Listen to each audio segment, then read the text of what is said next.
नमस्कार दोस्तों, स्वागत है आपका आधी रात हॉरर चैनल पर। दोस्तों, आज की पहली घटना ईरा नाम की लड़की के साथ घटी थी। ईरा जो मैक्सिको के एक शहर में रहती थी। तो आइए सुनते हैं ईरा के पॉइंट ऑफ व्यू से इस घटना को। यह कहानी 2009 की है, एक ऐसा साल जिसे मेरे परिवार कभी नहीं भूल सकता। तब हमारा परिवार बहुत बड़ा था।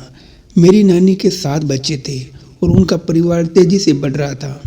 उनके हर बच्चे के कम से कम 2 बच्चे थे, बस मेरी एक मौसी को छोड़कर जिनके कोई बच्चा नहीं था, और मेरी माँ जिनके सिर्फ मैं ही थी। कुल मिलाकर हम 11 नाती पोते पोतियाँ थे। हर साल छुट्टियों में हमारा परिवार एक साथ इकट्ठा होकर घूमने जाता था, लेकिन 2009 का साल अलग होने वाला था। मेरे मामा एलेजांद्रो बहुत ही एडवेंचरस स्वभाव के थे। उन्होंने एक गांव में एक फार्म हाउस खरीदा था जो एक सपने जैसा लगता था। पहाड़ी के ऊपर सफ़ेद रंग का 2 मंजिला घर था, जिसकी हर कमरे में बालकनी थी जहां से पूरा खेत और घाटी दिखती थी। पहाड़ी के नीचे एक बड़ा सा पार्किंग एरिया था और थोड़ी दूर पर एक पुराना अकेला और 1 मंजिला घर था जो पेड़ों के बीच छिपा हुआ था। वह जगह इतनी खूबसूरत थी कि वहां जाने पर ऐसा लगता था मानो समय थम सा गया हो, लेकिन वहाँ की शांति में कुछ ऐसा था जिसे मैं समझ नहीं पाती थी। हवा के सरसराने की आवाज़, झील के पास बत्तखों और हंसों की हलचल, दूर से घोड़ों की हिनहिनाहट, सब कुछ सुंदर था। पर फिर भी एक अजीब सा एहसास दिल में बना रहता था, जिसे कोई छिपकर हमें देख रहा हो। सब कुछ सुंदर था, पर फिर भी एक अजीब सा एहसास दिल में बना रहता था, जैसे कोई छिपकर हमें देख रहा हो। मेरे मामा ने हमें फार्म हाउस पर कुछ दिन बिताने का इनविटेशन दिया। हम सब बहुत खुश थे। मैं और मेरे भाई बहन वहाँ खेलते, दौड़ते, स्विमिंग पूल में नहाते और खेतों में घूमते। हमें बहुत मज़ा आया, लेकिन फिर वापस से लौटने का समय आ गया। बच्चों को स्कूल जाना था और बड़े को अपने काम पर लौटना था। मामा हर समय फार्म पर नहीं रह सकते थे, इसलिए उन्हें वहाँ की देखभाल के लिए एक आदमी को काम पर रखा था। उनका नाम था रामोन। वे एक मजबूत कद खट्टी के आदमी थे जिनकी आवाज़ बहुत भारी थी। वे अपनी पत्नी और 2 बच्चों एस्तेबान और सारा के साथ फार्म हाउस में रहने लगे। एस्तेबान करीब 9-10 साल का लड़का था जो हमेशा उदास सा दिखता था। सारा, जो हमारी उम्र की थी, बहुत रहस्य में थी। वह चुपचाप रहती थी, जैसे हमेशा कुछ सोच रही हो। रामोन का परिवार वहाँ तब तक रहता था जब मामा फार्म पर नहीं होते, लेकिन जब हम वहाँ आते तो वे फार्म के एक अलग हिस्से में शिफ्ट हो जाते। हालांकि हम सब एक ही रसोई और दूसरे हिस्से साझा करते थे, लेकिन उनकी पत्नी का व्यवहार बहुत अजीब था। वह हम बच्चों से बहुत ठंडी और बेरुखी से पेश आती थी, पर बड़ों के साथ वह बहुत हंसमुख और मिलनसार बन जाती। छुट्टियों के दौरान हम फिर फार्म हाउस पहुंचे। वहाँ बहुत मज़ा आया, लेकिन तभी कुछ अजीब घटनाएं होने लगी। रात को बड़ों की बातचीत सुनकर मेरी माँ और मेरी मामी को एहसास हुआ कि कुछ सही नहीं था। रामोन ने बताया कि जब फार्म किराए पर दिया गया था तब वहाँ कुछ नन रहने आई थी, लेकिन वह एक रात भी नहीं रुक पाई। वे अचानक घबरा गई और किसी से फ़ोन कर तुरंत वहाँ से जाने की व्यवस्था करवाई। जाने से पहले उनकी प्रमुख नन ने रामोन को एक चेतावनी दी, इस जगह को छोड़ दो, तुम्हारे परिवार को कोई देख रहा है। यह सुनकर हम सब सन्न रह गए। इसके बाद फार्म हाउस के आसपास कुछ रहस्यमयी क्रॉस मिलने लगे। बगीचों में, झील के पास, पहाड़ी के पीछे, घोड़ों के अस्तबल के पास, हर जगह काले रंग के लकड़ी से बने छोटे छोटे क्रॉस दिखाई देने लगे। यह सब बहुत डरावना था। फिर एक रात जब हम सब सो रहे थे, मैंने सारा को फार्म हाउस के बाहर झील की ओर जाते देखा। वह धीरे धीरे चल रही थी, जैसे उसे कोई बुला रहा हो। लेकिन सबसे अजीब बात यह थी कि उसकी माँ, जो उसके पास खड़ी थी, उसे रोकने की कोशिश तक नहीं की, बल्कि उनके चेहरे पर एक अजीब सा भाव था, जैसे उन्होंने हार मान ली हो। मैं डर कर अपनी माँ के पास भागी और उन्हें सब बताया। माँ तुरंत उठकर रामोन से बात करने चली गई। अगली सुबह फार्म हाउस का माहौल बहुत भारी था। हम सब अजीब तनाव महसूस कर रहे थे। रामोन और उनका परिवार चुप था और सारा उस दिन दिखाई नहीं दी। जब मेरी माँ ने उसकी माँ से पूछा तो मुस्कुराकर बोली, वह बीमार है लेकिन यह ठीक हो जाएगी। मगर उनकी मुस्कान में भी एक अजीब रहस्य छिपा था। उस शाम हम सब शहर घूमने गए ताकि थोड़ी राहत महसूस हो। लेकिन जब रात को लौटे तो फार्म के उस पुराने घर में एक खिड़की की लाइट जल रही थी। रामोन तो सुबह ही अपने माता पिता के घर चले गए थे। फिर लाइट कौन जला सकता है, मामा बोले। वे तुरंत जांच करने के लिए चले गए। मेरी मामी ने उस जलती हुई खिड़की की एक फ़ोटो ले ली। जब मामा वापस आए तो उन्होंने कहा, अंदर कुछ नहीं है, शायद गलती से लाइट रह गई होगी। लेकिन जब मेरी मामी ने कैमरा स्क्रीन पर फोटो देखी तो उनको चेहरे के रंग उड़ गया।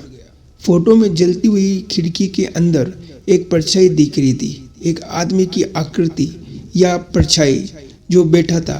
लेकिन सबसे डरावनी बात यह थी कि उसके पेट का आकार अजीब रूप से फूला हुआ और अननेचुरल दिख रहा था। मामा ने कहा कि उन्होंने वहाँ किसी को नहीं देखा, लेकिन तस्वीर झूठ नहीं बोल सकती थी। सब डर गए और हम सब एक ही कमरे में इकट्ठा होकर सोए। अगली सुबह बिना समय गवाए हम सब ने फार्म हाउस छोड़ दिया। जब हम गाड़ी में बैठे और फार्म हाउस दूर होता गया तो एक अजीब सी राहत महसूस हुई, जैसे हम किसी अदृश्य बंधन से निकल कर आए हों। पर उस दिन के बाद मैंने कभी भी फार्म हाउस जाने की हिम्मत नहीं की और सारा को भी फिर कभी नहीं देखा गया।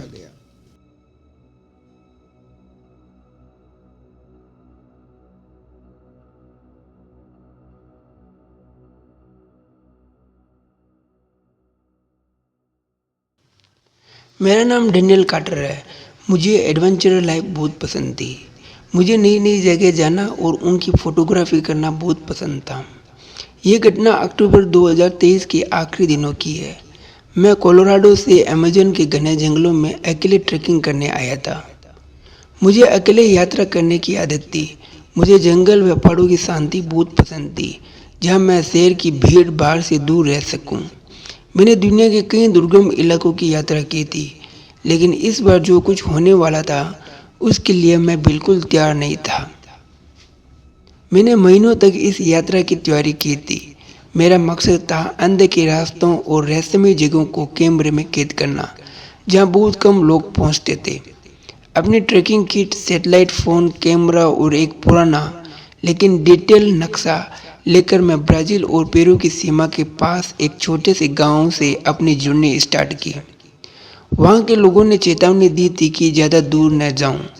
कुछ ने उन इलाकों की कहानियाँ सुनाई जहाँ लोग जाते तो हैं लेकिन वापस नहीं आते हैं।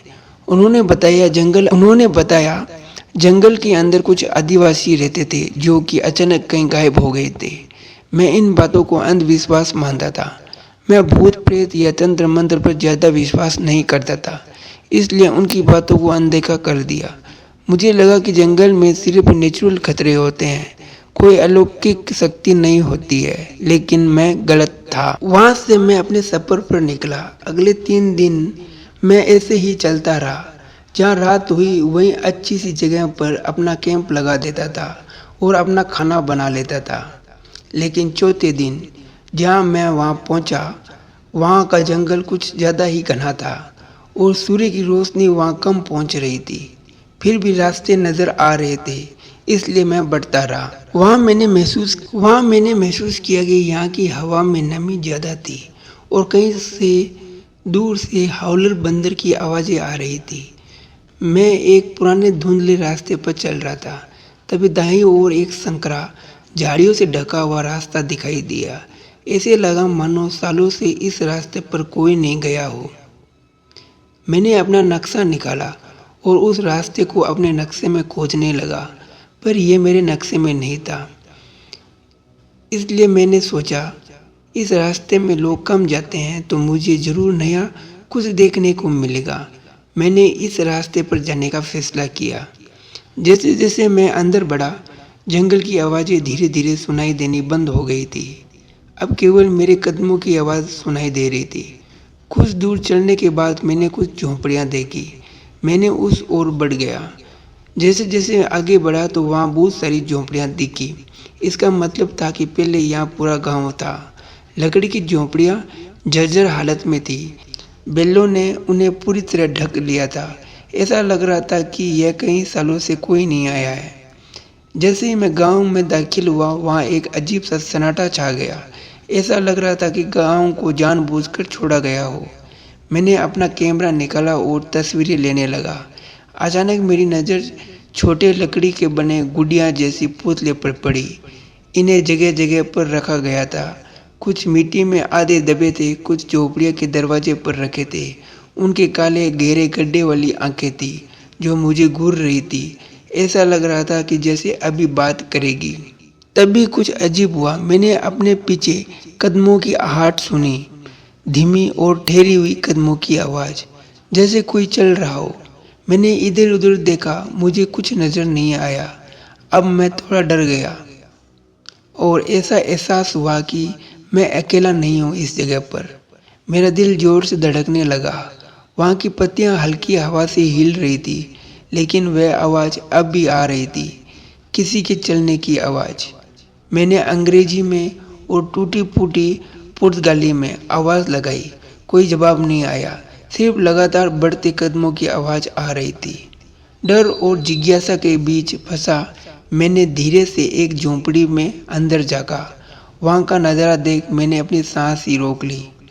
अंदर एक आग जलाने के गड्ढे के चारों ओर दर्जनों गुड़ियाँ बैठी थी, या रखी गई थी पता नहीं, पर ये अंदर रखी गुड़ियाँ बाहर वाली से ज़्यादा डरावनी थी। ये नज़ारा बड़ा अजीब और डरावना था। जब मैंने ठीक से देखा तो पाया कुछ गुड़ियों के हाथ पैर नहीं थे, कुछ के होंठ सील दिए गए थे और उनकी बड़ी गहरी आंखें थी जो मानो मुझे घूर रही थी। अचानक मैंने नोटिस किया कि कदमों की आवाज़ बंद हो गई है। मैंने तेजी से मुड़कर देखा, लेकिन वहाँ कुछ नहीं था। जंगल पूरी तरह से शांत था, बहुत ज़्यादा शांत। तभी एक धीमी सरसराहट भरी फुसफुसाहट हवा में गूंजी। वह किसी अनजान भाषा में थी। अब तो माहौल और भी डरावना बन गया। अब मुझे देखने और सुनने की जरूरत नहीं रही। मैं जितनी तेजी से दौड़ सकता था वहाँ से दौड़ पड़ा। पेड़ों और झाड़ियों की टहनियाँ मेरे चेहरे पर लग रही थी। कई बार कीचड़ में फिसल कर गिर गया, लेकिन मैंने पीछे मुड़कर नहीं देखा। मेरी धड़कन तेज हो गई थी और सांसें फूल रही थी। आखिरकार जब मैं मुख्य रास्ते पर पहुंचा तो थक कर वहीं झुक गया, पसीने से लथपथ। धीरे से पीछे मुड़कर देखा। जैसे ही मैंने पीछे मुड़ा तो मैंने देखा वह रास्ता जिसे अभी भागकर आया था वह गायब था। जो संकरा रास्ता मुझे गांव तक लाया था, अब वहाँ कुछ नहीं था, केवल घनी झाड़ियाँ। जंगलों ने जैसे उसे निगल लिया हो। मैं वहीं खड़ा रहा और सोचने लगा, ये क्या था? मेरी कल्पना था यह सब मेरा भ्रम था? लेकिन फिर मैंने अपने हाथ में पकड़े कैमरे को स्क्रीन देखी। मैंने जल्दी जल्दी तस्वीरें स्क्रॉल की। उसमें गांव था, झोंपड़ियाँ थी, गुड़ियाँ थी, आग का गड्ढा था। लेकिन उन तस्वीर में एक फ़ोटो ऐसी भी थी जिससे मेरे शरीर में सिरहन दौड़ा दी।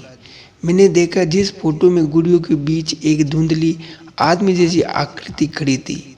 वह लंबी दुबली, पर उसका चेहरा धुंधला था, लेकिन जैसे लग रही थी कि उन गुड़ियों के बीच कोई खड़ा था। अब मुझे लगा कि मैं वहाँ अकेला नहीं था। मैंने अपना सामान बटोरा और आबादी वाली जगह की ओर चल दिया। मैंने इस घटना के बारे में महीनों तक किसी को कुछ नहीं बताया। फिर एक दिन जब मैंने कैमरे की फ़ोटो दोबारा देखी तो वह परछाई साफ नज़र आई, वह चीज़ जो वहाँ नहीं होनी चाहिए थी। मैंने गांव को दोबारा खोजने की कोशिश की। इस बार मैं एक लोकल गाइड के साथ गया, लेकिन उस रास्ते का कोई निशान नहीं था। जंगल ने उसे मिटा दिया था। आज तक मुझे नहीं पता कि मैंने क्या देखा था। कोई गुम हुआ कबीला, कोई आत्मा, कोई भूला हुआ शराब। मैं बस इतना जानता हूँ कि मैं वहाँ से जिंदा बचकर निकल आया था। और कभी कभी रात को जब सब सो जाते हैं, मैं अभी उन धीमे ठहरे हुए कदमों की आवाज़ सुन सकता हूँ।